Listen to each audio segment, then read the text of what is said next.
गजरा बाल मगजरा के किते फूल खोचे ओ मुंगरा आँखी मगजरा बाल मगजरा के किते फूल खोचे ओ मुंगरा मैं दीवाना हो गयो रानी ओ पहिने ते सोला सिंगार मैं दीवाना हो गयो रानी ओ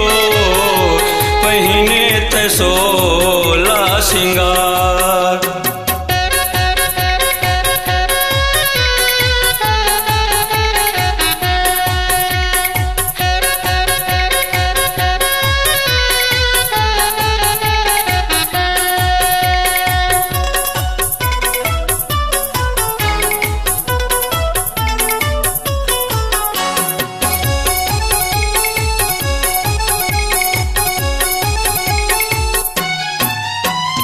तोर सिंगार के पवन ही पार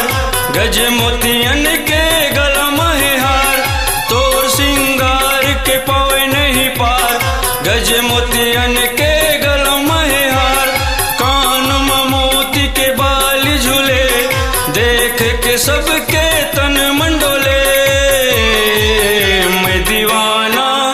मैं दीवाना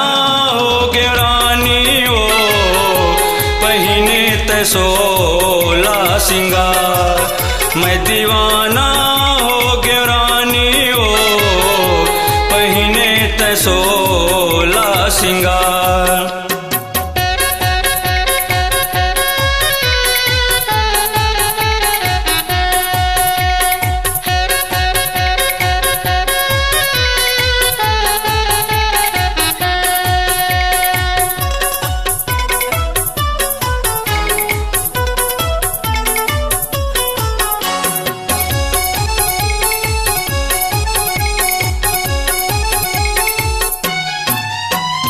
करिया घटा सही बाल दिखे रेशम जैसन ओह चमके करिया घटा सही बाल दिखे रेशम जैसन ओह चमके जब लहराए बेनी होते सबके हाँ मन लमोहे मैं दीवाना हो गया रानी ओ पहिने ते सोला सिंगार मैं दीवाना हो गया रानी ओ पहिने ते सोला सिंगार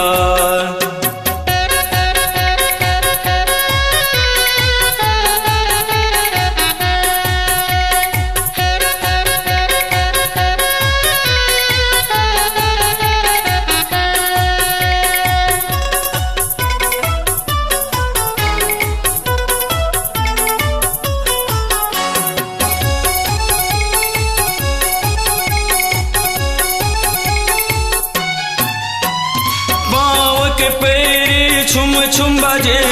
हाथ के चूड़ी तोरे खन के पाँव के पैरी छुम छुम बाजे हाथ के चूड़ी तोरे खन के मूड़ मचुनरी ओढ़ के तैं बल खा के वो ऐसन चले मैं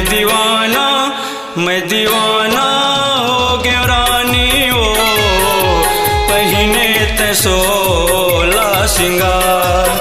मैं दीवाना हो गया रानी ओ पहिने ते सोला सिंगार